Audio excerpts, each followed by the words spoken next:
Galera, então é o seguinte, ó, na última aula, aquela aula que eu dei para vocês há um mês atrás já quase, eu expliquei para vocês um bocado da queda do Império Romano, beleza?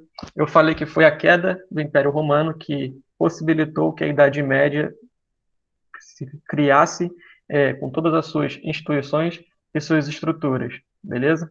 Então, a Idade Média vai surgir isso para a Europa, tá? A gente está falando de Europa. Idade Média, a gente fala para a Europa. A Idade Média surge assim que o Império Romano cai, tudo bem? Lá com as invasões bárbaras ao Império Romano. Deixa eu compartilhar a tela aqui para vocês.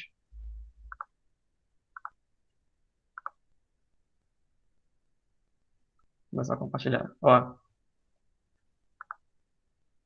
tá conseguindo ver aí o slide?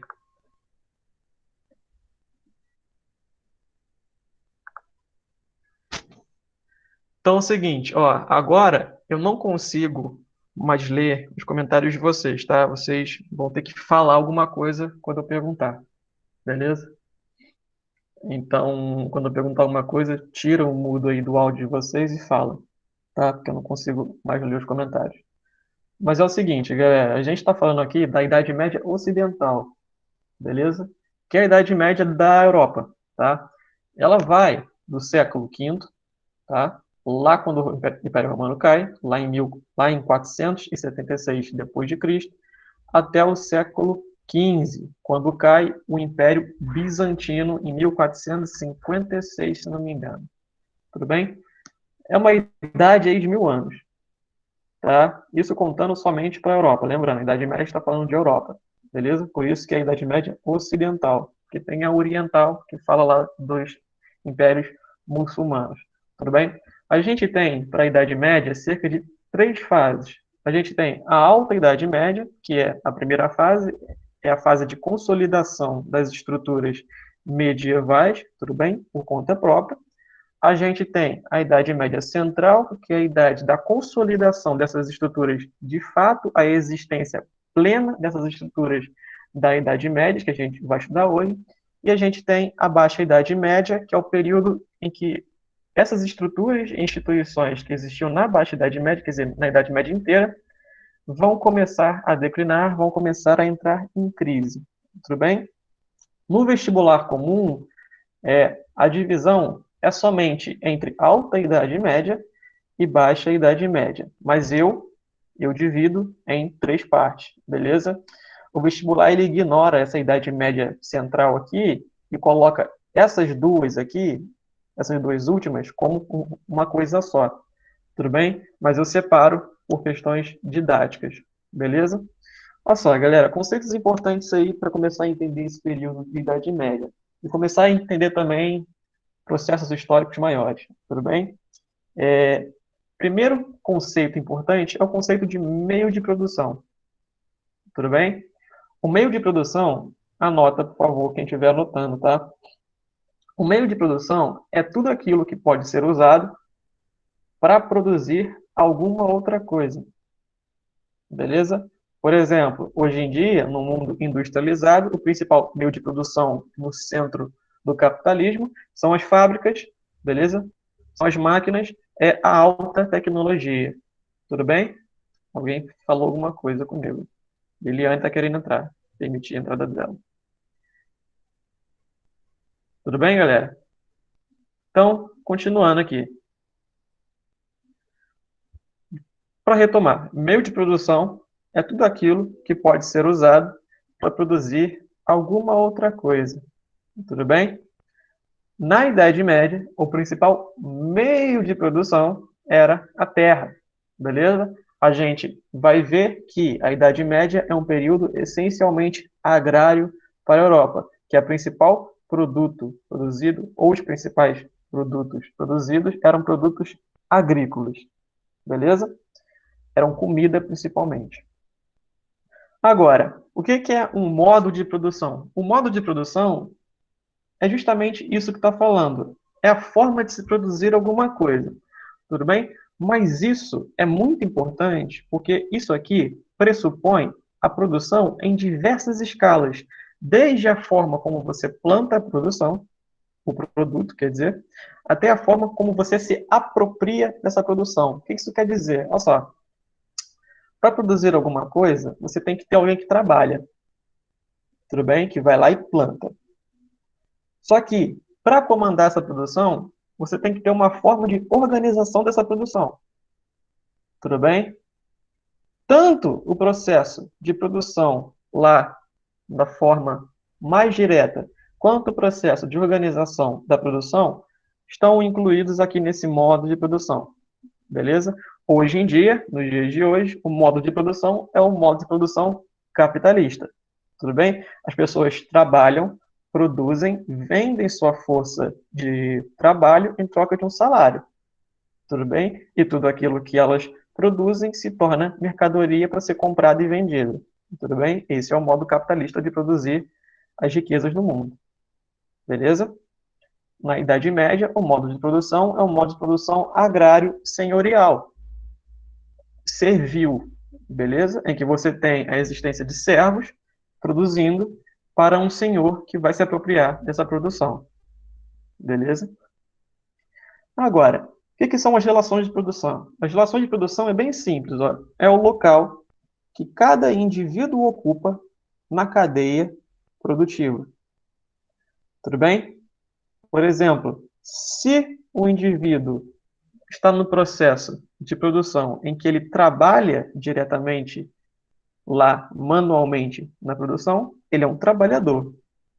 Beleza? Hoje em dia, se alguém investe na produção e se apropria da produção, ele não é um trabalhador, tudo bem? Ele é um empresário, beleza? Se naquela época, na Idade Média, tu tá lá trabalhando na terra e você responde a alguém e você não recebe um salário, você é um servo, beleza? Se você comanda alguém para produzir, se você somente se apropria da produção, você é um senhor. Tudo bem? Então, a relação de produção é o local que cada indivíduo ocupa no espaço da produção. Beleza? É claro que essa relação de produção, anota aí quem estiver anotando, é uma relação de produção social, porque ela começa no indivíduo, tudo bem? Mas ela abarca e organiza toda a sociedade. Beleza? Então, percebam, os indivíduos aqui estão organizados em diversas etapas. Tudo bem? Um indivíduo que está numa relação de produção vai ter um modo de se relacionar com o meio de produção de uma forma. Por exemplo, deixa eu... Alguém quer entrar aqui. É o Pedro Paulo querendo ver aqui. Ó, Pedro Paulo está querendo ver minha aula de Idade Média. Tudo bem? Deixa eu voltar aqui para o slide. Beleza? Se o indivíduo se relaciona com a terra de uma forma direta, ele está se relacionando com o meio de produção de uma forma direta. Tudo bem? Ele está utilizando aquele meio de produção para produzir alguma coisa. Tudo bem? Só que ele, socialmente, está organizado em grupo de alguma forma. Então, aquele indivíduo que está inserido numa relação de produção se relaciona com o meio de produção, mas a sua produção está organizada de alguma forma. Isso é um modo de produção. Todas essas três coisas aqui, tá? As primeiras que eu falei, estão relacionadas. Tudo bem? O último ponto é um pouco diferente. Tudo bem? Porque ele nasce desse processo. Beleza? A superestrutura ideológica é um pouco mais complicado, porque ela pressupõe todas as instituições existentes que criam uma forma de pensar, uma forma de ver o mundo. Tudo bem? Só que a superestrutura ideológica, ela nasce necessariamente, claro que não de forma determinada, mas condicionada, tudo bem? Desses três primeiros pontos aí. Por exemplo, se você é um senhor poderoso e você comanda o modo de produção, e você comanda o meio de produção, e você comanda quem está nas suas relações de produção, você tem força suficiente, você tem poder suficiente para criar uma superestrutura ideológica que faça com que as pessoas que você comanda obedeçam a você. ou seja, que aceitem que aquela situação dela é uma situação aceitável, uma situação natural. A superestrutura ideológica, ela geralmente existe para naturalizar as relações sociais. Geralmente, naturalizar as relações sociais de desigualdade. Beleza? É para inculcar na cabeça das pessoas de que as situações de desigualdade são situações naturais. Beleza? Na Idade Média, a gente vai ver isso. A principal superestrutura ideológica era a religião católica. Tudo bem? Moldada pela Igreja Católica para inculcar na cabeça dos fiéis, dos servos, de que aquela situação desigual em que eles estavam vivendo era uma situação natural, normal. Beleza? Então, essa introdução é muito importante para vocês começarem a entender um pouco dessa aula aqui, um pouco do que eu vou falar. Então, recapitulando, Idade Média Ocidental, a gente está falando de Europa. Tudo bem? Europa. A gente pode ter uma outra aula depois sobre Idade Média Oriental e Idade Média Africana. Tudo bem? Mas essa aula aqui é principalmente sobre Europa. Claro, outro aviso. Em história, não dá para compartimentar as coisas. Tudo bem? Processos históricos são muito amplos e eles vão se relacionar com diversas áreas. Então, a Idade Média Ocidental está a todo instante se relacionando com as áreas orientais e com as zonas africanas. Tudo bem? Mas essa aula vai tentar compreender os processos internos à Idade Média da Europa. Beleza? Claro que as variáveis vão aparecer. Tudo bem? Então, continuando. Eu expliquei para vocês lá na aula de Império Romano que o Império Romano cai por três coisas. Primeiro, as revoltas escravas que estavam acontecendo por todo o território romano. Tudo bem? A segunda coisa, a incapacidade dos senhores de Roma de controlarem os nobres que estavam longe de seus territórios e impor um domínio militar sobre as invasões bárbaras que estavam acontecendo nas fronteiras do Império Romano. Tudo bem? O último, por conta da religião cristã que está surgindo e questionando a existência de um poder central romano. Beleza? Lembrando, a gente tem o imperador Constantino que torna a religião cristã oficial, tudo bem? E tenta impor essa religião às outras zonas do Império Romano que vão ficar insatisfeitas. Tudo bem? Vai causar mais revolta entre nobres e entre servos e fiéis. Beleza? Mas o principal aqui é justamente as invasões bárbaras. E eu expliquei que o termo invasões bárbaras é um termo do ponto de vista romano. Tudo bem? Porque não era nem invasão e aqueles povos não eram nem bárbaros. Tudo bem? Todos esses povos aqui, ó, que estão, abre aspas, invadindo o Império Romano, são povos que viviam nessas áreas do Império Romano, mas que foram expulsos quando o Império Romano expandiu. Tudo bem? Então, por exemplo, os visigodos, os alamanos, os francos, os saxões, os ângulos, os vândalos, os ostrogodos e os alanos, eles são povos nômades, a maioria, tá? São povos que ficam migrando de região em região, mas que muitos deles estão tentando retornar para as terras de onde eles foram expulsos. Beleza? Tudo bem? Em algumas áreas do Império Romano, eles até convivem em paz com os povos que estão ali. Tudo bem?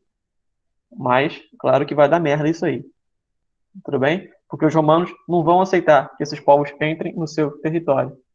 Tudo bem? Só que o Império Romano, como já está enfraquecido, ele não vai aguentar essas expedições militares dos povos, abre aspas, bárbaros. Tudo bem? E eles vão conseguir derrotar Roma em 476 depois de Cristo. Se não me engano, é essa a data. Tá? E aí o Império Romano do Ocidente cai. Tudo bem? É importante ver isso aqui, ó. Esse Império Romano que tem a sede em Roma é o Império Romano do Ocidente, tá? Roma cresceu tanto que o Constantino, aquele cara lá, dividiu o Império em dois. criou duas capitais para o Império. Uma em Roma, que já era a capital oficial, tudo bem? E a outra capital, que é Constantinopla, no Oriente, tudo bem? Quando os bárbaros invadem Roma, eles vão derrubar a capital do Ocidente. Então, o que cai é o Império Romano do Ocidente. O Império Romano do Oriente continua existindo, tudo bem? Mas ele vai ter um outro nome, que é Império Bizantino, tá? E aí com outras culturas, com outra formação cultural. Mas é importante ver isso aí, porque o Império Bizantino é de extrema importância para a Idade Média, para esse mundo aqui, nessa época. Mas percebam então, a Idade Média, inicialmente, claro, no Ocidente, ela vai surgir com uma espécie de encontro entre as duas culturas. A cultura germânica, dos povos bárbaros, e a cultura romana. Tudo bem? Tudo isso sendo mastigado e digerido pela Igreja Católica. Tudo bem? Então, a Idade Média Ocidental, ela surge como uma interação direta entre a cultura romana e a cultura germânica. Tudo bem? Sendo relacionada pela Igreja Católica. Tudo bem? A Igreja Católica vai ser a principal instituição de toda a Idade Média Ocidental. Tudo bem? E a mais forte de todas. Beleza? Então é bom anotar isso aí. Olha só, um exemplo dessa cultura que vai se unir está representado aqui, ó, no Colonatos, que é uma instituição romana. Lá na crise do Império Romano, os senhores precisavam de alguma coisa que, que fizesse com que os servos se fixassem na terra. Tudo bem? E aí o Império Romano criou a instituição do Colonatos, que é para tornar os trabalhadores agrícolas em servos. Beleza? E a outra instituição, que é uma instituição germânica, é a instituição do Comitatus. Tudo bem? Que é uma espécie de relação social entre nobres. Tudo bem? Tem uma relação mútua entre nobres de famílias diferentes. Tudo bem? Mútua como? De respeito e obediência. Tudo bem? Isso aqui, essas duas instituições aqui, quando unidas, lá para frente, vão dar início ao que a gente chama de relação feudo-vassálica. Tudo bem? Então a gente pode ver aqui na prática que a Idade Média ela é de fato a união entre culturas diferentes. Por exemplo, o Colonatos e o Comitatus depois dão início às relações feudo-vassálicas. Tudo bem? E a gente pode ver também a influência da Igreja Católica quando a gente vê que a relação feudo-vassálica ela é tornada legítima por causa da Igreja Católica, que fala que essa relação é uma relação benéfica, tudo bem, aos olhos de Deus. Show? Tudo bem? Então, percebo, a Idade Média surge a partir dessas instituições romanas e germânicas que estão se fundindo, beleza? A partir da queda do Império Romano e dessa migração dos povos assim chamados árabes, que eram povos germânicos, beleza? Continuando, olha só, uma das principais características que vai perpassar toda a Idade Média é a falta de um império unificado, é a falta de um poder central. Tudo bem? Com a queda do Império Romano do Ocidente, todos aqueles nobres que estavam em regiões diversas da Europa vão tentar criar seu próprio governo. Tudo bem? Só que nenhum deles tem força o suficiente para ficar acima dos outros. Tudo bem? Então as guerras e as lutas e os conflitos territoriais vão dificultar e quase impedir a unificação de um império central. Tudo bem? Claro, a gente vai ter diversos reinos na Idade Média e diversos governos que vão se autoproclamar impérios, mas nenhum deles vai ter força o suficiente para se impor como um verdadeiro império, assim como foi o Império Romano. Tudo bem? Nenhum deles tem força o suficiente. Tanto é que os nobres de cada região, os senhores de cada região, vão continuar criando suas próprias leis, vão continuar falando suas línguas próprias, vão continuar utilizando seu próprio peso de medidas e, de vez em quando, suas próprias moedas. Cada região, cada senhorio vai ter uma conduta diferente, mesmo que façam parte de um mesmo reino. Tudo bem? Por exemplo, olha aqui, isso, esse, esse reino franco aqui, ó, ele é um reino. Você tem um rei. Mas esse rei não tem força para comandar os outros senhores. Tem força nenhuma.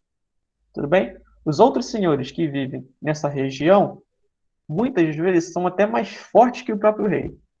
Beleza? Isso gera uma disputa por poder e controle gigantesca durante a Idade Média. Tá? Então, perceba o seguinte: é uma época de disputas, tudo bem? Pelo controle do poder, beleza? Isso é essencial. Os nobres vão estar disputando a todo momento o controle do poder, beleza? E é uma economia que vai se retrair à agricultura. O Império Romano, ele tinha rotas comerciais gigantescas com a África e com o Oriente. Tudo bem? O Império Romano vai desenvolver tanto as suas rotas comerciais que vai ter até bancos. Tudo bem? Na Idade Média, isso não vai existir para a Europa. Tudo bem? O comércio está extremamente retraído, os europeus quase não fazem comércio, tudo bem? Até porque a população nessa fase aqui da Idade Média vai retrair, então é um período de crise, é um período de baixa produção agrícola, tudo bem? Então você quase não tem com que fazer comércio, tudo bem? E a outra razão é que o comércio que antes era do Império Romano agora está nas mãos dos muçulmanos, tudo bem?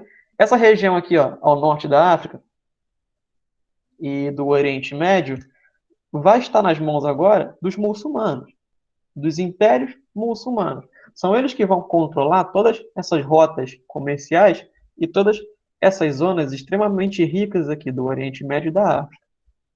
Tudo bem? Então, os europeus não têm acesso a essas rotas comerciais e quase também não têm acesso ao próprio comércio, porque não precisa. Tá bem? Porque eles estão preocupados com sobrevivência. É plantar para você mesmo comer. Tudo bem? É um período de crise. Show?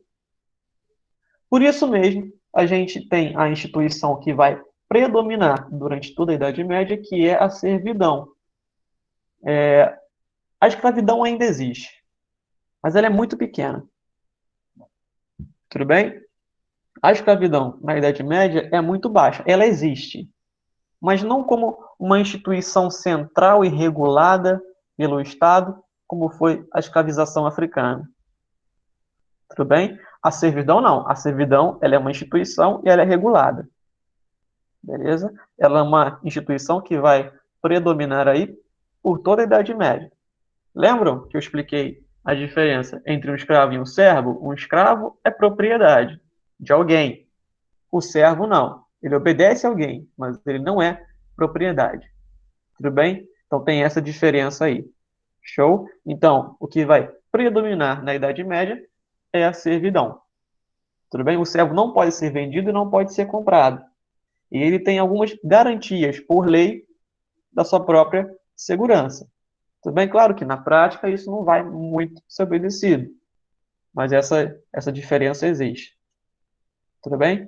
E a gente tem também, nesse primeiro estágio da Idade Média, a criação de uma hegemonia religiosa. Percebam, eu não coloquei aqui, nesse slide, mas esse termo hegemonia é um termo próprio, tá? Isso aqui é um conceito, não é uma palavra vazia.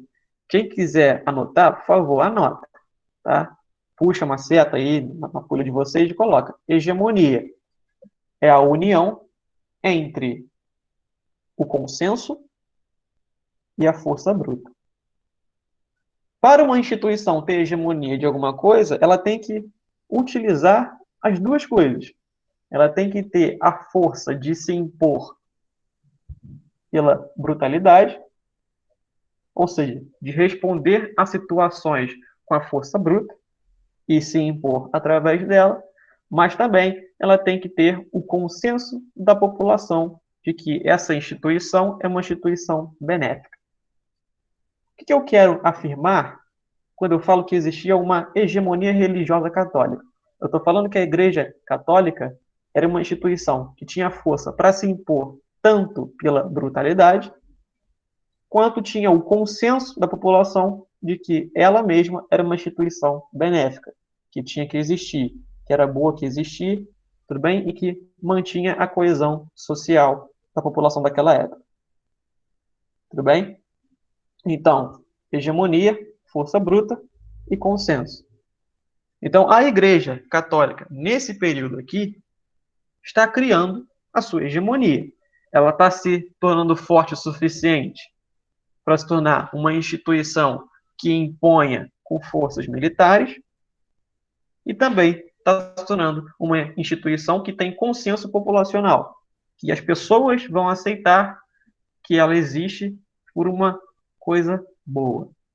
Beleza? Que ela tem que existir, que é bom que ela exista e que é bom que a situação que ela impõe ao mundo é uma situação aceitável. Tudo bem? Beleza? Então a Idade Média começa assim, um período de crise, de comércio retraído, uma economia agrária, extremamente agrária, com servidão e com a igreja se impondo nesse mundo ocidental, como a principal instituição que vai regular a vida social das pessoas. E privada também. Tudo bem? Continuando. Olha só, esse aqui é um mapa do Império Bizantino. Tudo bem? Para mostrar a vocês que ele continua existindo aí de forma saudável até cerca do século XII, XI, quando os árabes, os muçulmanos, começaram a invadir essa região e começaram a fazer com que o Império Bizantino se retraísse. Tudo bem? Depois ele vai cair, enfim. Mas é bom perceber isso aí, que esse Império Bizantino, que era o Império Romano do Oriente, vai continuar existindo durante toda a Idade Média. Beleza? Então, a gente já abordou a Alta Idade Média, que é o período de formação dessas instituições da Idade Média. Tudo bem? Agora a gente vai para a Idade Média Central. Essa parte aqui é muito importante. Olha só. A gente tem, eu errei aqui na porra do negócio, que eu tinha que ter colocado um ponto a mais ali em cima. Mas enfim. Esse império que está no mapa aqui é o império que ficou conhecido como Sacro Império Romano Germânico. Olha o nome. Sacro Império Romano Germânico. Deixa eu ver se eu consigo escrever. Aqui, ó. Sacro Império Romano Germânico. Olha o nome do império. Sacro, de sagrado, império, de império, romano, de Roma, e germânico. Era um império que se pretendia o sucessor do Império Romano. Tudo bem? Mas o próprio nome diz coisas importantes. Primeiro, ele é um império sagrado. Então ele tem o apoio de quem? Da Igreja Católica. E ele não é somente o Império Romano, ele é também o Império Germânico. Então a gente tem a completa fusão das instituições romanas com as instituições germânicas, baixo o protetorado da Igreja Católica. Tudo bem? Esse Sacro Império Romano Germânico, junto com o Reino Franco, que existia já ali, vai consolidar o controle político do catolicismo na Idade Média. Tudo bem? É através desses dois impérios, do Reino Franco e do Império Romano Germânico, que a Igreja Católica vai consolidar o seu poder político. Beleza? Como? Fazendo aliança com os reis. Falando que o rei só é rei porque ele é um representante de Deus. Ele só é rei debaixo da graça de Deus. E ele só pode comandar o império ou o reino se ele obedecer a Deus. Só que perceba o seguinte: quem é a representante direta de Deus na Terra para essa galera aqui? É a Igreja Católica. Tudo bem? Então o rei só é rei se obedece a quem? Deus. Mas quem representa Deus? A Igreja Católica. Então o rei só é rei se ele obedecer à Igreja Católica. Beleza? Isso mostra que a política está sendo comandada pelo catolicismo. Tudo bem? Pelos dogmas católicos e pela instituição católica própria, que é a Igreja Católica. Beleza? Então, a formação desses reinos, desses impérios, era muito importante porque era uma disputa pelo controle do poder político da Igreja Católica também. Tudo bem? Claro, a gente tem uma disputa gigantesca aqui entre os próprios nobres com a Igreja Católica, porque os reis e os nobres não vão aceitar sempre que o Papa comande a política. Então, temos Papa matando o rei, temos rei matando o Papa, temos rei invadindo Roma, que era tal lá da igreja, tudo bem? Teremos guerras entre a igreja e alguns reis, uma porrada de guerra, tudo bem? Várias, é uma disputa gigantesca, tudo bem? Mas a formação desses reinos mostra, no geral, que existia essa tendência à formação, à consolidação de um controle político da Igreja Católica na Idade Média. Beleza? Esse Sacro Império Romano Germânico também vai ser a primeira tentativa de unificar um poder central na Idade Média. Claro, ele não vai dar certo. Por isso que a gente brinca. Esse Império Romano, esse tal de Sacro Império, não era nem sagrado e não era nem império, e tampouco era romano. Ele não tem nada, nada disso. Ele é tão fraco que ele não tem nada disso, mas é uma tentativa. E os reis ainda existem e ainda fingem que comandam. Tudo bem? Tanto que dentro desse próprio império a gente tem uma porrada de guerra entre nobres acontecendo aí, para ver quem controla cada território. Tanto é que é uma disputa tão grande que eles chegam a uma situação, lá depois de um tempo, que o rei ele é escolhido por voto. Doideira, né? Mas não pelo povo, claro. Pelos nobres mais fortes. Vão ser os nobres mais poderosos que vão escolher o rei do Sacro Império Romano Germânico. Porque eles impõem essa força ao poder central. Porque o poder central não tem a capacidade de se impor contra os outros nobres.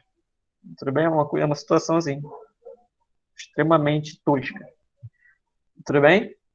Mas vão ser esses reinos, tanto o Sacro Império Romano Germânico quanto o Reino Franco, aqui ó, esse Kingdom of France, que é o Reino Franco, que vão consolidar as instituições de fato da Idade Média.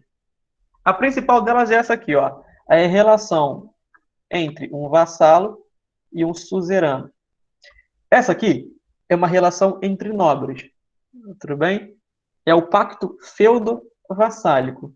Tudo bem? Tem um suzerano, geralmente o suzerano é um nobre mais poderoso, e um vassalo é um nobre mais fraco. Mas é uma relação mútua. Isso aqui é baseado naquela relação no comitatus germânico. Tudo bem? É uma relação mútua, de apoio mútuo, em que um dá ao mais fraco a proteção e o que é mais fraco dá ao nobre mais forte, sei lá, impostos, produção, dá gente para lutar na guerra, beleza? Favores em geral, beleza? Então, essa relação é uma relação importante, porque A relação entre os nobres na Idade Média vai ser feita através disso aqui. Um nobre mais forte vai tutelar um nobre que é mais fraco. Beleza? E claro, isso aqui também vai ser palco de muita disputa, porque o nobre que é mais fraco, quando a situação aperta, ele não vai aceitar que o seu suzerano, né, comande nele com tanta força. Beleza? Tudo bem? Então anota essa porra aí, muito importante também. Então a gente vai ter aí a divisão social plena da Idade Média. É dividida em três escalas, tudo bem? A gente chama essa sociedade aqui de uma sociedade estamental. Deixa eu ver se consigo escrever aqui também. Alguém? Alguém quer entrar? Ó, essa divisão é uma divisão social em estamentos, tudo bem? Estamentos é diferente de classe, beleza? Um estamento é diferente de uma classe, beleza? Porque em classe, geralmente, uma classe que está embaixo consegue ascender a uma classe que está em cima. Claro que isso é muito difícil, é só pensar nos dias de hoje. Tudo bem? Mas o estamento é algo mais rígido, é algo mais hierárquico. Tudo bem? Um estamento, geralmente, é feito por nascimento. Por exemplo, imagina aqui, você é um servo. Você nasceu um servo, você vai morrer um servo. É impossível que um servo se torne um nobre. Tudo bem? É impossível que um servo se torne um nobre. Porque o estamento dele, a hierarquia dele, é ser servo para toda a vida. E se você nasce um nobre, você nunca vai se tornar um servo. Você vai ser nobre por toda a sua vida. Beleza? O clero já é um pouco diferente, né? Mas também se torna um estamento com a institucionalização da Igreja Católica na Idade Média. Beleza? Essa divisão aqui é uma divisão que é tornada legítima pela Igreja Católica. Tem uma frase sensacional que fala assim, ó: a casa de Deus parece una, mas ela é dividida em três. Nela, uns oram, outros guerreiam e outros trabalham. Então percebam, a igreja vai justificar a divisão social da Idade Média a partir da religião, afirmando que essa essa divisão social em estamentos é uma divisão religiosa, que nasce com a religião, portanto é natural. Tudo bem? Então a Igreja Católica está a todo momento tornando legítima essa divisão desigual da sociedade. Beleza? Eles vão afirmar que alguns têm que guerrear, outros têm que orar e o resto tem que trabalhar. Lembram quando eu falei de superestrutura ideológica? É isso aí, ó. A Igreja Católica está tornando legítima uma situação de desigualdade, afirmando que é a situação que Deus criou para o mundo. Tudo bem?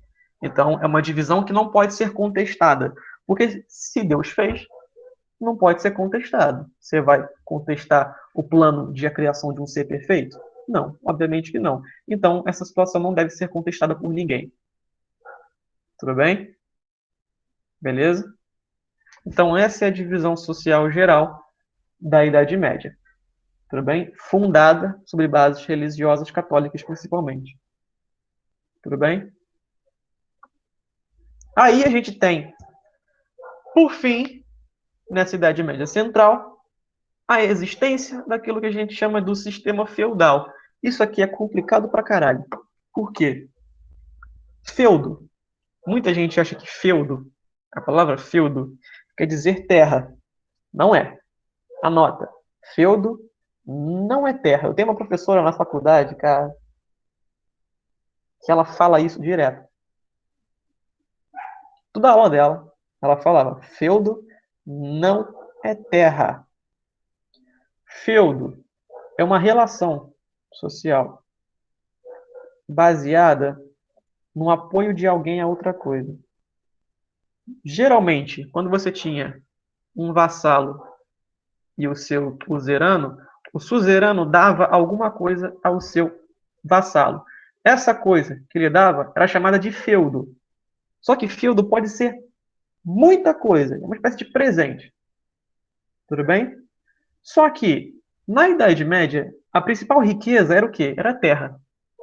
Então, o principal feudo dado a um nobre era a terra.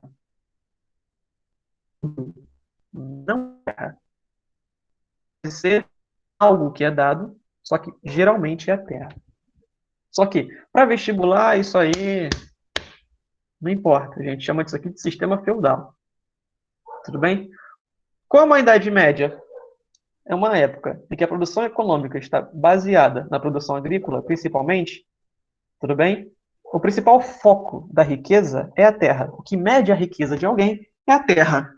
Se você é um nobre, isso quer dizer que você tem terras para comandar.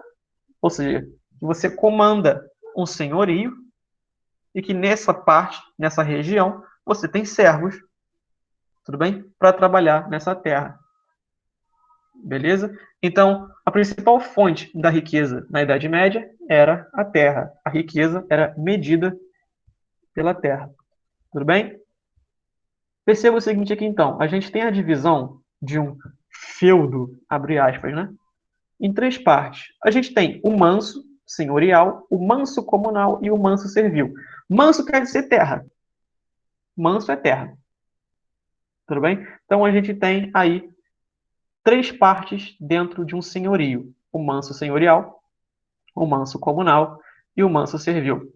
O manso senhorial é aquela região de um senhorio onde toda a produção que é produzida ali é do senhor, toda ela. Então, pensa aqui no seguinte, ó, olha essa imagem aqui, ó. Toda essa região aqui mais perto desse castelinho aqui é o manso do senhor. Toda a produção feita aqui, tá, é do senhor. Beleza? Aí a gente tem também o manso comunal, que é essa partezinha pequenininha aqui, tá vendo aqui, ó? É o manso comunal, que é uma produção comum de todos. Tudo bem? Por isso que é comunal. E a gente tem, por último, o manso servil. Tudo bem? Em que a posse é dos servos. Percebam, tem uma diferença entre posse e propriedade. Tudo bem? A propriedade, ela é regida por um título. Tudo bem? Por uma relação social de propriedade, em que eu comando alguma coisa, em que eu tenho a propriedade de alguma coisa. Por exemplo, meu celular é uma propriedade. Tudo bem? Eu tenho isso aqui. Tudo bem? Mas isso aqui pode ser meu e ao mesmo tempo não estar comigo. Tudo bem? A posse quer dizer que alguém está utilizando aquela coisa. Tudo bem? Pensa o seguinte: pensa que você mora numa casa alugada. A propriedade da casa não é sua, é de quem aluga, né? Mas a posse sim é sua. Tudo bem? Tu que está usando aquela casa. A posse é tua, mas a propriedade é de outra pessoa. Tudo bem? O manso servil, a propriedade era do senhor, mas a posse era do servo. Beleza? O servo estava aqui, o servo que morava aqui, ele que plantava aqui. Só que, como a propriedade do senhor, e a gente tem uma situação religiosa histórica que fala que o servo é servo por vontade de Deus e que ele deve obedecer ao senhor, então o senhor tem o direito de cobrar dessa produção servil um tributo, um imposto. Pensa o seguinte, ó, o senhor se acha muito bom e generoso de dar aquela terra para o seu servo. Aí ele fala o seguinte, olha só, não, claro que eu deixo você plantar aqui na minha terra, mas você vai me dar alguma coisa em troca, né? Obviamente. Essa coisa em troca eram os tributos. Tudo bem? Nesse caso aqui, tributos em espécie. O que isso quer dizer? A própria plantação. E eram vários os tributos, vários, vários. Os servos estavam na merda. Tudo bem? Aqui os tributos eram gigantescos. Esse aqui são quatro que eu coloquei, de vários outros. A gente tem a anúdova, que é a obrigação de trabalhar nas construções desse seu senhorio. Por exemplo, se o senhor quer criar, sei lá, um muro para proteger o campo, o servo vai ter que trabalhar naquela porra lá. Se o senhor quer erguer um forno, como aqui nessa imagem aqui, mostra um forno, quem vai trabalhar naquela porra lá vai ser o servo. Se o senhor quer fazer uma obra para irrigar a plantação, quem vai trabalhar nisso aí vai ser o servo. Tudo bem? Então, isso é chamado de anúdava. A gente tem também a chamada banalidade, que é o direito. Ó, você é um servo, você é muito pobre, e você não tem as ferramentas para plantar. Aí o Senhor fala o seguinte, ó, não, você pode usar as minhas ferramentas sim. Toma aqui, todas elas. Só que parte da sua plantação vai ser minha, porque você está usando essas ferramentas minhas. Então pensa o seguinte, você tem um servo que não tem uma pá ou uma enxada. O Senhor dá uma pá ou dá uma enxada a ele. Só que para usar essa pá e essa enxada, o servo tem que pagar ao Senhor com parte de sua produção. Tudo bem? Isso é chamado de banalidade. Beleza? E a gente tem também a corveia, que é um dos mais bizarros de todos. Porque a corveia é definida por tempo de trabalho. Pensa o seguinte, ó. A semana é dividida em 7 dias, né? Nessa época aqui, sábado e domingo também trabalhava, feriado também. Tudo bem? Então pensa o seguinte, uma semana é dividida em 7 dias. 4 você trabalha no manso senhorial, ou seja, tudo que você produz em 4 dias é do Senhor.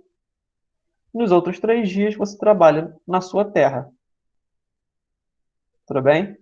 Só que na sua terra você já paga uma porrada de outros impostos para trabalhar naquela merda lá. Beleza? Então você trabalha de graça 4 dias para o Senhor. E o que você planta na sua terra nos outros 3 dias, grande parte também vai para o Senhor.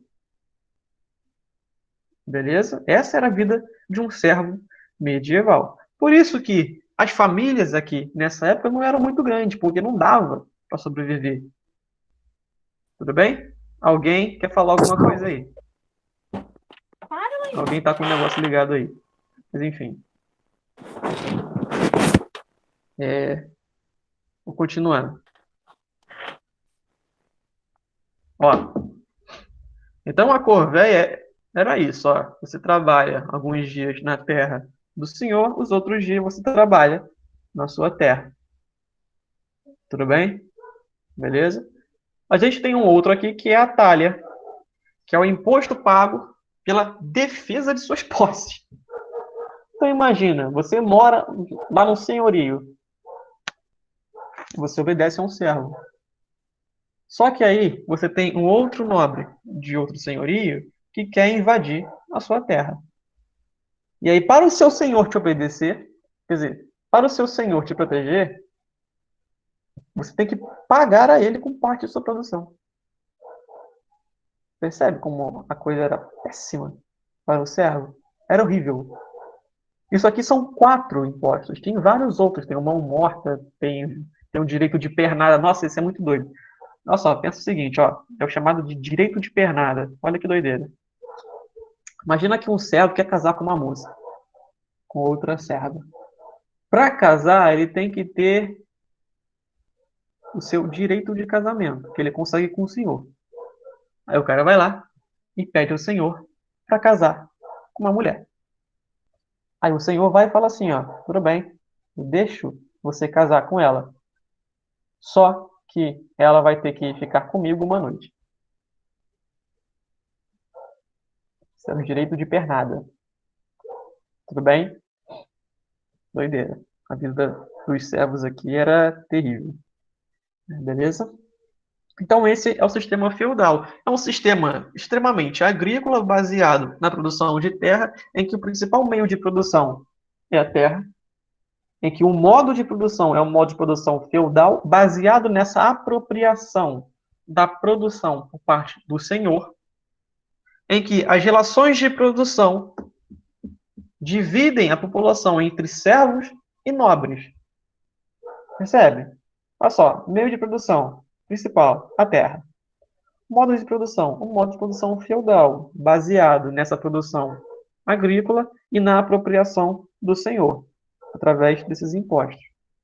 Tudo bem? As relações de produção, basicamente, servos que trabalham diretamente e o senhor que recebe os impostos.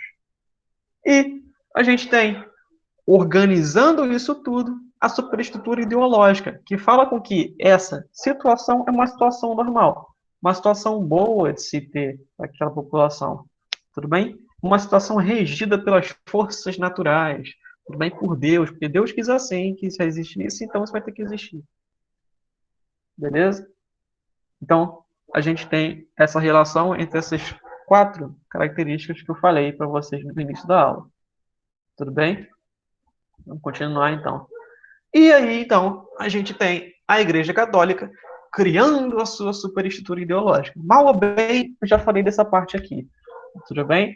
A Igreja Católica, como eu já expliquei, vai criar a sua hegemonia da religião cristã católica sobre esse modo de vida da população medieval. Deixa eu beber uma água aqui, tá fora.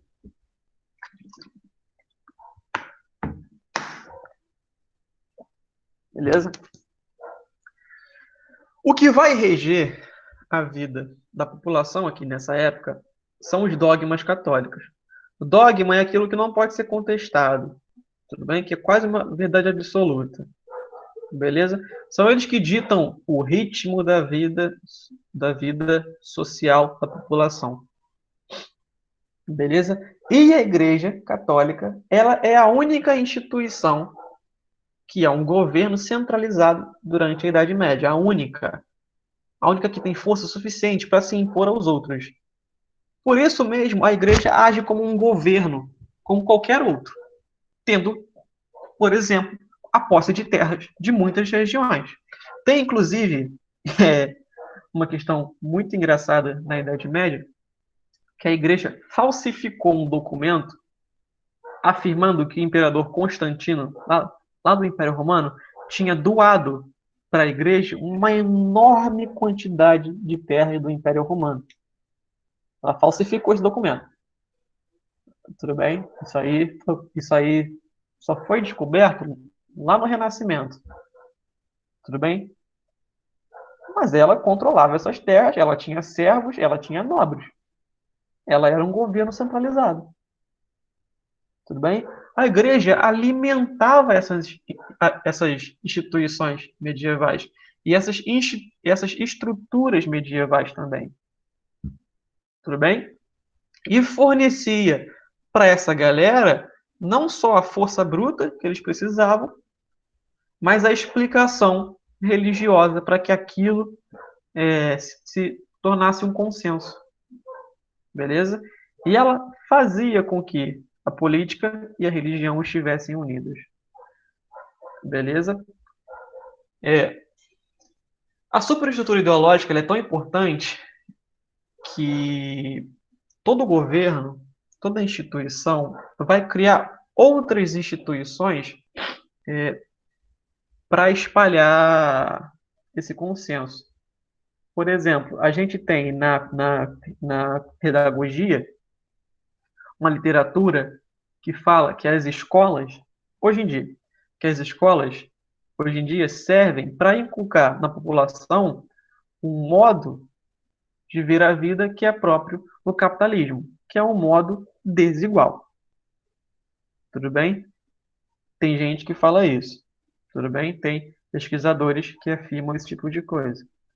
Tudo bem? Eles interpretam a existência dessas instituições como regiões de disputa pelo consenso da população.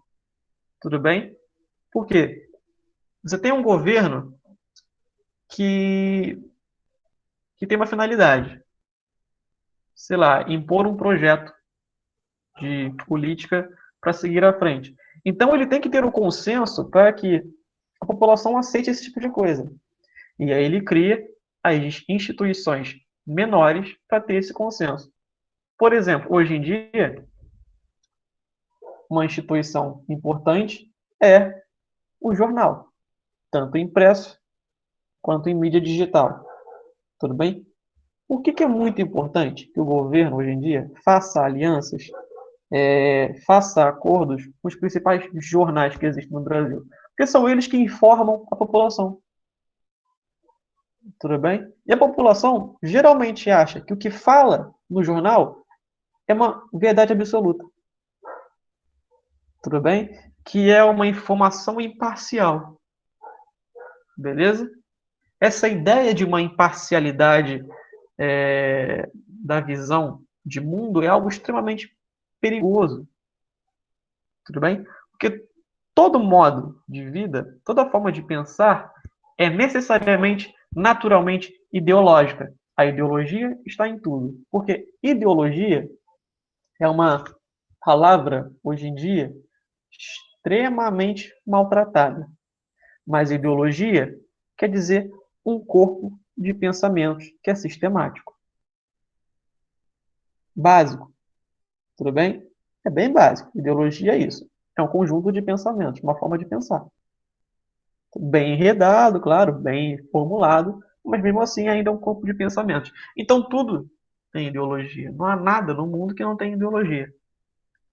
Então quem fala coisas, por exemplo, não, vamos criar um mundo sem ideologia, está escondendo uma ideologia. Tudo bem? Então, percebam, é muito importante que existam instituições que controlem essa construção ideológica. Tudo bem? Porque é a ideologia que vai naturalizar as relações sociais, geralmente as desiguais. Por exemplo, a gente é tão naturalizado com a nossa, com o nosso país aqui, que é extremamente desigual, que quando tu sai na rua para fazer alguma outra coisa e você passa, sei lá, e vê um mendigo, você acha que aquilo ali é a coisa mais natural do mundo, porque já está encucado na sua cabeça que aquilo lá é uma coisa extremamente natural. Tudo bem? Continuando então. Então, essa criação de uma superestrutura ideológica na Idade Média é muito importante para fazer com que a Igreja continue sendo a principal instituição que controle esse período. Beleza? Aqui eles têm um modo de pensar que a gente chama de filosofia escolástica, que vai reunir parte da teologia cristã com o pensamento filosófico grego. A gente tem um importante representante aqui, que vocês vão ver na aula de filosofia com o professor Ricardo, que é o São Tomás de Aquino, que vai unir a filosofia aristotélica, do Aristóteles, com a teologia cristã. Tudo bem? Para tentar criar uma explicação filosófica da existência do mundo e das relações sociais, inclusive naturalizando a servidão. Tudo bem? Mas na Idade Média, importante é ver isso aqui, ó. O que explicava o mundo era a fé. Tudo bem? A igreja falava que só era possível conhecer o mundo através da fé e que a razão, ela existia, a razão tinha que estar submetida à fé. Tudo bem? Beleza? Então, a razão não pode estar acima da fé. A razão tem que estar ou no mesmo nível ou abaixo. O que explica mesmo o mundo é a fé. Isso para a Igreja Católica. Tudo bem? Por quê? Olha só. Nessa época aqui, tem uma situação extremamente difícil, que é o seguinte. A gente tem uma população muito analfabeta. Para você conhecer uma religião, principalmente a religião cristã, que é uma religião de livro, né, Bíblia, você tem que ler esse livro.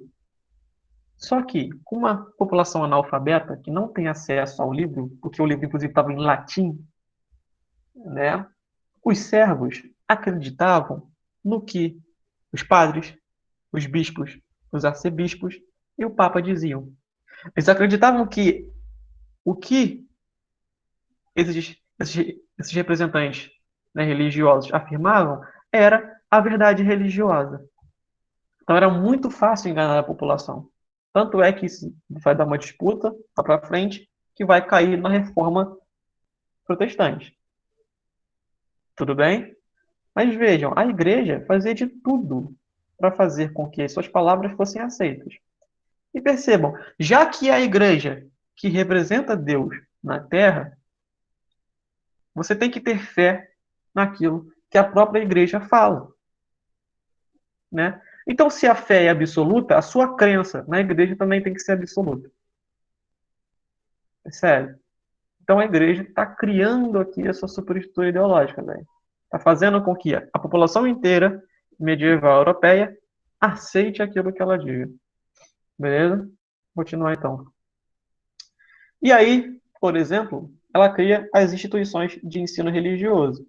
Vai ser a igreja na Europa que vai criar as primeiras universidades. Isso, inclusive, é muito importante, tá? Por exemplo, a Universidade de Paris, que hoje é uma referência no mundo inteiro em ensino, foi uma criação religiosa da igreja. Tudo bem? Claro que na época, para ensinar, né, ensino religioso. Beleza? E só quem tinha acesso às universidades eram os nobres. Beleza? Era o pessoal que estava lá em cima. Continuando então, isso agora já caindo aqui na treta criada a partir da expansão do Império Muçulmano. Percebam, essa área que está marcada aqui no mapa é a região de controle muçulmano durante a Idade Média. Então, os muçulmanos controlam desde o Quirguistão, onde hoje é o Quirguistão, passando aqui, né, Iraque, Síria, Irã, Arábia, Iêmen, Omã, caindo no norte da África, Egito, Líbia, Argélia, Marrocos e Tunísia, e tomando também o controle aqui, ó, de parte da Europa, na Península Ibérica, onde hoje fica Espanha e Portugal. Beleza? Tanto é que Portugal, até hoje, tem muita, muita influência árabe muçulmana. Muita, muita influência. Beleza? Muita mesmo. Espanha também. Porque durante séculos eles estiveram sob o domínio muçulmano. Mas percebam, a gente tem na Europa a Igreja Católica tentando criar um domínio. E a gente tem, ao mesmo tempo, o Império Muçulmano, que é um império extremamente rico, que controla as rotas comerciais, que controla o ouro, que controla tudo. Tudo bem? Um império, assim, com muitos filósofos, tudo bem? Expandindo seu território. Imagina o perigo que isso causa para a Igreja Católica na Europa. Um perigo gigantesco. E a gente tem também uma situação aqui na região do Império Bizantino, aqui perto desse Mar Negro, que é o seguinte, ó, o Império Bizantino está aqui, né? Esse Império Bizantino é um Império cristão, não é católico, porque a Igreja também vai se romper. A gente tem a Igreja Católica e a Igreja Ortodoxa. A religião do Império Bizantino é a Igreja Ortodoxa. Tudo bem? Mas eles são cristãos. Então, quando os muçulmanos batem a porta do Império Bizantino, né, esse império pede ajuda à Igreja Católica da Europa. E ela aceita. Tudo bem? Aí a Igreja vai organizar um corpo militar gigantesco com o apoio de diversos nobres para fazer uma expedição no Oriente. Essa expedição vai ser chamada de as Cruzadas, tudo bem? Que é um movimento organizado pela Igreja para tomar as possessões muçulmanas do Oriente. Claro, são várias cruzadas, são 9 ao todo. 9. Tudo bem? São 9 cruzadas. Os católicos perdem todas. Os católicos perderam todas as cruzadas, todas elas. Mas ela é importante por quê? Porque ela vai marcar uma ruptura na história europeia desse período. Tudo bem? Mas vamos aqui inicialmente. As cruzadas têm diversos interesses. Um deles é esse aqui, ó, que é o político. Percebam, a igreja está tentando criar, né, a sua superestrutura ideológica, né? Expandir o seu controle territorial e tomar aquelas riquezas muçulmanas iria consolidar o poder da superestrutura ideológica no mundo. Tudo bem? Então, a Igreja Católica vê uma chance de impedir que aqueles impérios muçulmanos que estavam invadindo a Europa continuassem a sua invasão. E eles veem também a chance de fazer com que esses muçulmanos fossem derrotados. Tudo bem? E que eles, a igreja, conseguisse tomar todas aquelas populações do Oriente e tornassem elas em católicos. Porque se você se torna católico, você deve obediência à igreja. Imposto, dízimo, essa porra toda. Tudo bem? Então, o interesse político é importante por causa disso, porque ia consolidar ainda mais o poder supremo da Igreja Católica. Agora em regiões ainda maiores. O segundo é o econômico. Deixa eu voltar. Essa região aqui dos impérios muçulmanos é uma região extremamente rica, principalmente em ouro. Tudo bem? Os muçulmanos controlam as maiores rotas de ouro do mundo nessa época. E eles controlam também as maiores rotas comerciais do mundo nessa época. Então, os impérios muçulmanos estão explodindo de riqueza. Estão muito ricos. E como a Europa está passando por um momento histórico de crise, né, de baixa produção, aquela coisa toda, a igreja vê a chance, não só a igreja, mas os nobres também vão ver a chance de retomar essas rotas comerciais aqui dos muçulmanos e ter acesso às riquezas que esses impérios islâmicos têm.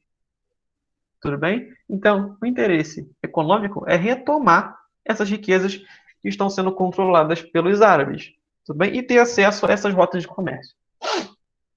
O terceiro ponto é o ponto religioso, que é retomar Jerusalém, né? Aqui, ó. Jerusalém, né, está nas mãos dos muçulmanos.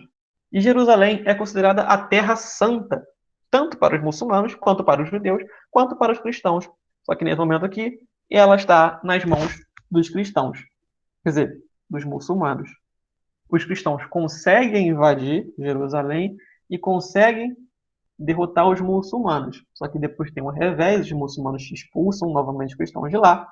Tudo bem, mas é uma disputa gigantesca, beleza? Então a gente tem essas três importâncias aí da igreja da cruzada para a igreja católica, beleza? Perceba o seguinte, olha esse mapa aí. Esse mapa mostra as rotas das diversas cruzadas que tiveram. Elas saem, né, da Europa, de várias regiões, e elas vão, todas elas, para o Oriente. Algumas vão para Constantinopla, a maioria delas vai para a região de Jerusalém, né, aqui. Essa região aqui de Jerusalém é uma região importante porque, percebam, ela dá acesso ao mar Mediterrâneo. E é esse mar Mediterrâneo que é a principal porta de entrada desse comércio dessas populações aqui. Quando o Império Romano existia, o comércio de Roma era feito no mar Mediterrâneo. Então você tem diversas rotas comerciais aqui nessa região. Tudo bem? Então conquistar essa parte aqui, ó, onde está aqui, ó, Jerusalém, era conquistar também diversos portos comerciais das mãos dos muçulmanos e ter acesso a essas rotas comerciais aí. Beleza? Tudo bem? Porque, olha só, olha esse mapa aí, que mostra as regiões da Ásia. Esse mapa mostra as maiores rotas comerciais do mundo durante a Idade Média.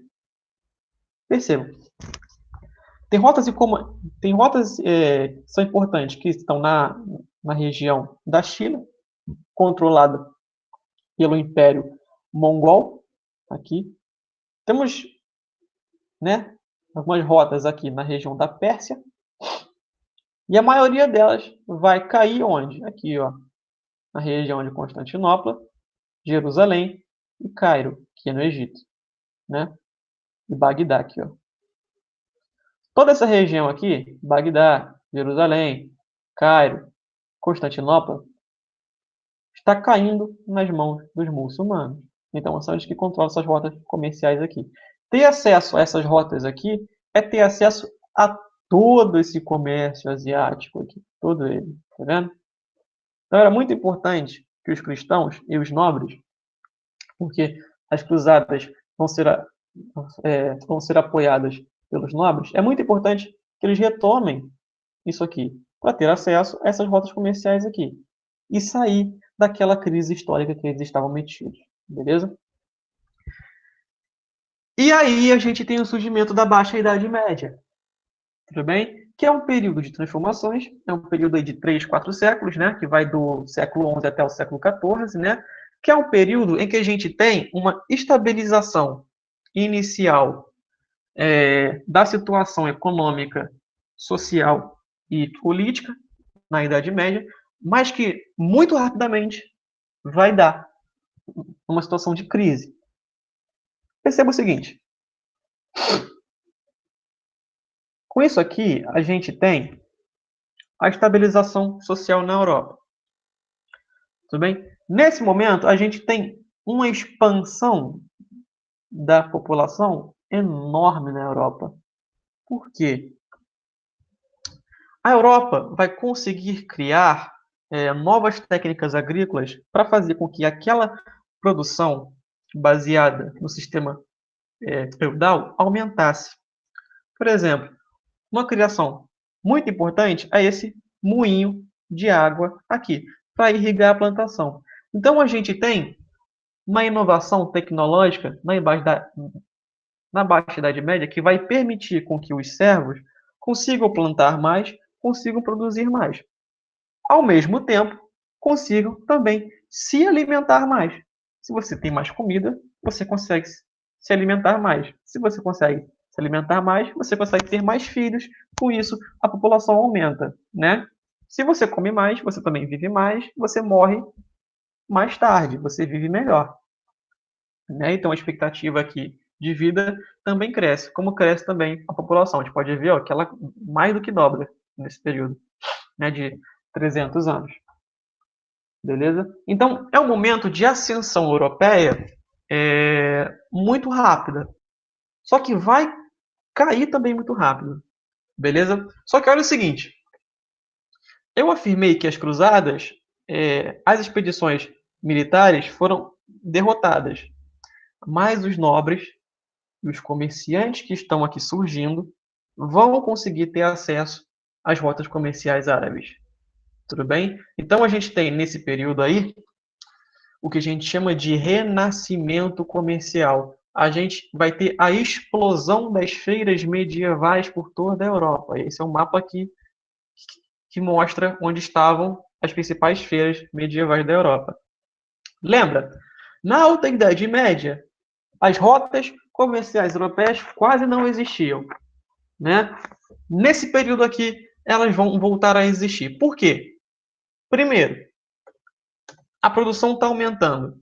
Se a produção aumenta, tu tem excedente de produção. O que é excedente? É aquilo que sobra. Se é algo que sobra, é algo que tu pode trocar por outra coisa. Se você pode trocar por outra coisa, você faz comércio. Você vai lá e troca com alguém por alguma coisa que você precise, né? Se a produção agrícola aumenta, você tem excedente, você tem um aumento do comércio. E no início da Baixa Idade Média, isso está acontecendo.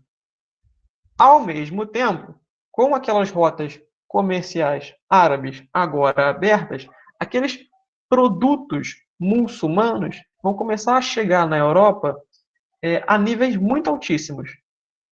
Então, a população europeia que tem a condição de fazer esse comércio, vai fazer esse comércio.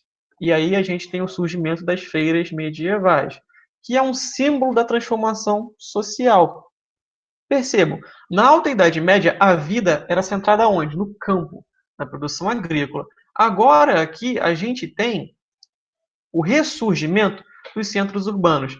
Na Idade Média, os centros urbanos quase não existiam, mas na Baixa Idade Média eles voltam a existir. Tudo bem? A gente vai falar disso já já. Mas as feiras são muito importantes porque elas vão fazer com que surja na Europa uma nova classe, que é a classe burguesa. Essa classe burguesa, ela está centrada, ela centra a sua vida econômica no comércio. Ela faz comércio. Ela não produz, ela faz comércio. Tudo bem? A riqueza dela é fazer o comércio. Beleza? E ela que vai marcar essa transformação. Né? Por quê? A gente tinha, antes, na Europa, da Alta Idade Média, a gente tinha o clero, os nobres e os servos. Nenhum desses fazia muito comércio. Mas aí surge uma nova classe, que são os burgueses. Eles ficam onde? Em nenhum desses três estamentos. Eles escapam a essa hierarquia. Eles criam uma nova forma de vida, baseada não na produção agrícola, mas no comércio. Tudo bem? Beleza? E aí a gente tem aqui, então, por causa disso, o que a gente chama de renascimento comercial. Beleza? Por quê? Porque o comércio vai começar a renascer nesse período. Aqui, ó. Olha novamente as feiras comerciais medievais nessa época. Eles vão explodir, né? Com isso, a gente tem o renascimento urbano. Ao mesmo tempo que a gente tem o renascimento comercial, a gente tem o renascimento urbano. Por quê? O comércio não era feito no campo. O comércio tinha que ser feito dentro das cidades, porque era a região segura.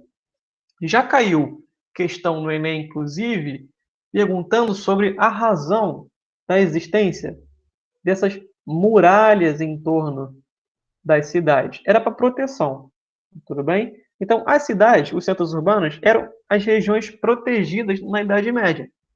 Logo, era uma região boa de se fazer o comércio. Se é uma região que é protegida, é uma região que é boa de fazer o comércio, né? Então, a gente tem o crescimento das cidades justamente por causa dessa explosão do comércio, que vai criar riqueza para a burguesia, né? E a gente tem também o crescimento delas por causa da expansão demográfica. Mais gente na cidade, né? E como a cidade está crescendo muito nesse período, aquela população que vive no campo, muitos deles vão partir para a cidade, para tentar criar uma nova vida nas cidades. Beleza? E as cidades vão, pouco a pouco, se tornar independentes, né, dos senhores feudais. Tudo bem? Tem até um nome para isso, mas eu esqueci, cara. Depois eu lembro e jogo lá para vocês. Mas, enfim, esse período a gente tem, então, o renascimento comercial e o renascimento urbano. Olha que interessante. As cidades eram chamadas de burgos. Burgos. Toda cidade era chamada de burgo. Quem vivia nela era quem? O burguês. Aí, ó, a classe burguesa surgindo, a classe comerciante por excelência. Tanto é que, quando a gente vai na Europa hoje, a gente tem vários centros urbanos que ainda têm o nome de burgos, né? Por exemplo, Estrasburgo, Hamburgo, né? Tem vários ainda com o nome de burgo, porque são regiões que vieram a surgir durante a Idade Média. Beleza? Então, a gente tem aí, ao mesmo tempo, o surgimento das instituições mercantis. Por exemplo, os bancos novamente vão ressurgir, né? Os banqueiros vão voltar a existir aqui, beleza? Os burgueses vão necessitar que alguma coisa proteja a sua riqueza, né? E aí então surgem as instituições mercantis, transformando toda aquela sociedade que era baseada na produção agrícola, no modo de produção feudal. Beleza?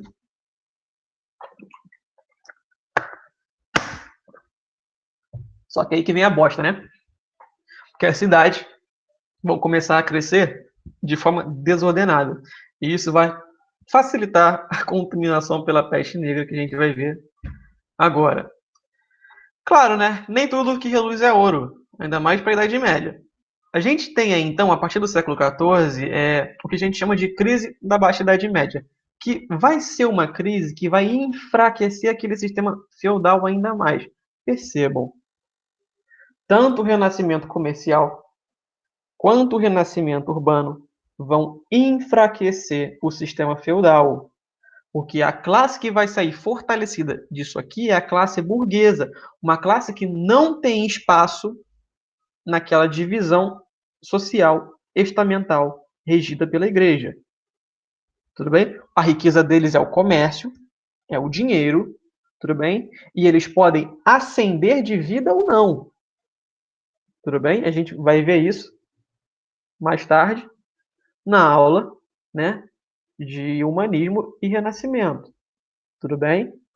Mas é importante ver isso aqui. O sistema feudal está começando a entrar em crise. E vai entrar ainda mais com a crise da Baixa Idade Média. A gente tem diversas crises. Eu acho que o slide acaba aqui. A gente tem vários pontos para a crise. A primeira delas é a fome. Olha só. A população cresce. Cresce muito. Só que a principal produção de comida vem do campo, né?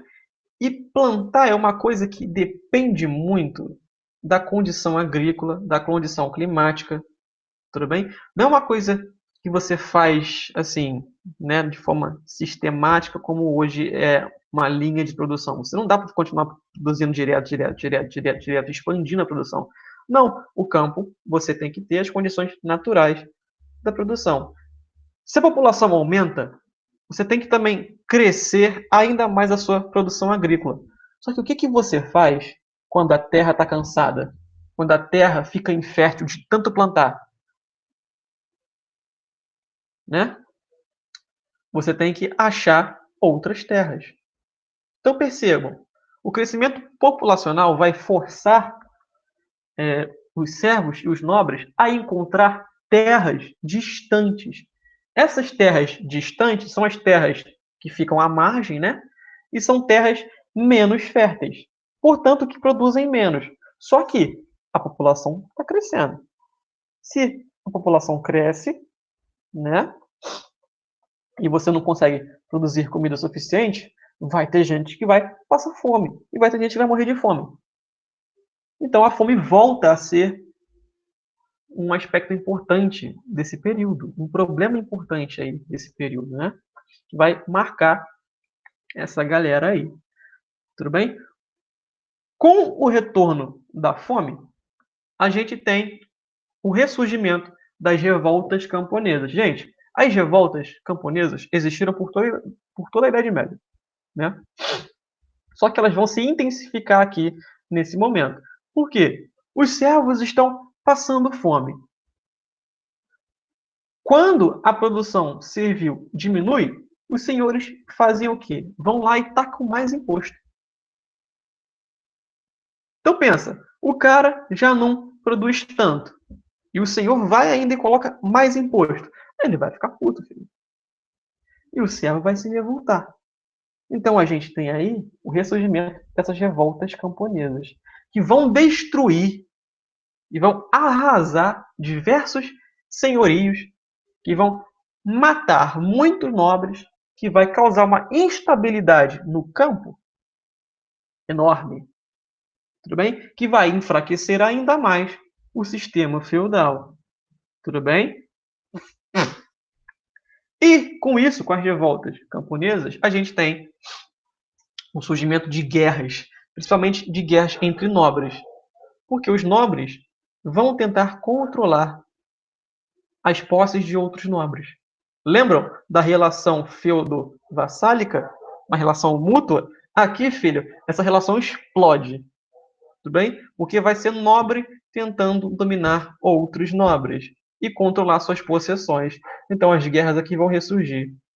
Tudo isso causa a mortandade de muita gente. Mas aí vem a cerejinha do bolo para completar essa desgraça que é a Idade Média, que é a peste negra. A peste negra, ela chega na Europa nos navios mercantes do Oriente, tudo bem? Ela vem numa pulga de um rato, tudo bem?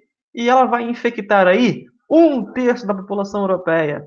Se a gente está vivendo hoje uma pandemia de coronavírus aí que está matando uma galera, inclusive fiquem em casa, pelo amor de Deus, não saiam de casa, a Europa já sofreu algo parecido na Idade Média, que era a peste negra, que foi muito mais brutal do que o coronavírus é hoje em dia. Tudo bem? As condições de insalubridade da população europeia, inclusive, ajudaram que esse vírus aí do rato, né, da pulga do rato espalhasse. Os caras não tomavam banho, não tinham saneamento básico. Então você imagina, era rato para todo quanto é canto, filho. Se é rato para todo lado, é pulga de rato para todo lado, é todo mundo morrendo. 1/3 da população europeia, vral, vai embora, morre. Tudo bem? E aí você reduz a população. E isso gera um ciclo vicioso enorme. Por quê? Se reduz a população, você reduz a força de trabalho. Se reduziu a força de trabalho, você reduz a produção. Se reduz a produção, você aumenta a fome. Se aumenta a fome, você aumenta as revoltas. Se aumenta as revoltas, você aumenta as guerras. E aí, essa crise, ela vai se acumulando, vai virando uma bola de neve e vai transformar todas as instituições europeias. Instituições não, né? Estruturas. Vai transformar todas as estruturas que mantinham a Idade Média existindo enquanto período histórico, né? Porque o sistema feudal vai sair daqui extremamente debilitado. E a gente tem uma classe aí, né? Qual classe? A classe burguesa, que vai sair daí fortalecida. Pensa, os senhores se enfraqueceram. Os servos estão morrendo. A burguesia, claro, também vai sofrer com isso tudo. Mas ela está ascendendo, ela está criando ainda mais riqueza. Então, ela é a classe que sai fortalecida disso tudo. Tudo bem? Então, os resultados gerais disso aqui é o enfraquecimento do feudalismo enquanto a estrutura econômica dominante. Tudo bem? E a gente tem também o enfraquecimento do poder da nobreza medieval. A nobreza sai enfraquecida aqui desse período. Tudo bem? E a burguesia sai fortalecida. Beleza? A igreja, obviamente, também vai sair enfraquecida numa crise brutal. Inclusive aqui, as disputas entre nobre e igreja vão crescer ainda mais. Tudo bem? A igreja aqui vai, filho, é uma corrupção na igreja católica, assim, brutal. Tanto é que a igreja vai depois, lá em 1517, passar por uma reforma religiosa, iniciada lá com Lutero. Tudo bem? Porque ela está em crise, tudo bem? Ela está implodindo, beleza, e alguma coisa precisa ser feita. Tudo bem? Só que aquele contato com o Oriente permitiu também não só a absorção de mercadorias, mas da cultura greco-romana que aqueles árabes tinham protegido. Galera, importante falar isso aqui, ó. Foram os árabes muçulmanos que protegeram toda a cultura greco-romana que existia. Os árabes e os muçulmanos eram povos extremamente filosóficos naquela época. Os maiores sábios da humanidade durante o período medieval eram os árabes e os muçulmanos. Foram eles que produziram ciência, né? Produziram o saber, produziram a razão. Até porque o islamismo, naquela época, tinha algo que era diferente da igreja, que era o seguinte, ó. Eles pregavam o seguinte: você só conhece conhecer a Deus, você só consegue conhecer Deus através da razão. Então, pratique a razão. pratique a ciência. E aí, eles vão desenvolver muito a ciência nesse período. Quando a Europa entra em contato novamente com esses povos árabes, eles vão reabsorver essa cultura arábica, né, que foi desenvolvida aí durante a Idade Média. Tudo bem? Isso é muito importante aí para o Renascimento, tá? E a necessidade de sair dessa crise leva com que as classes dominantes criem formas de resolver a situação. E aí surgem duas coisas importantes. O Estado moderno, enquanto uma estrutura centralizadora do governo e da política para comandar e resolver problemas internos a uma região. Tudo bem? Como é o caso, por exemplo, de Portugal. Eu tenho um professor que fez uma pesquisa para tentar descobrir como que o Estado português, né, ele saiu fortalecido da crise da peste negra. Porque pensa o seguinte, ó, tem uma peste matando geral. Aí um nobre, né, centraliza o governo e consegue resolver a crise. Ele sai de lá fortalecido. Beleza? Então, o surgimento do Estado, uma forma de solucionar essas crises por qual a Idade Média passava. E a gente tem também a expansão marítima, para encontrar novas rotas de comércio, para ter acesso a outras riquezas. E a partir daí, a gente tem a aliança dos nobres com a burguesia, que era a classe que estava enriquecendo aqui dessa época. Tudo bem? Esses são, então, os resultados gerais dessa crise da Idade Média, da Baixa Idade Média. Beleza? Então, a nossa aula, por hoje, acaba aqui. Vocês tem alguém ainda vendo aí? Vocês têm alguma dúvida? Agora é hora de falar. Vocês têm alguma dúvida?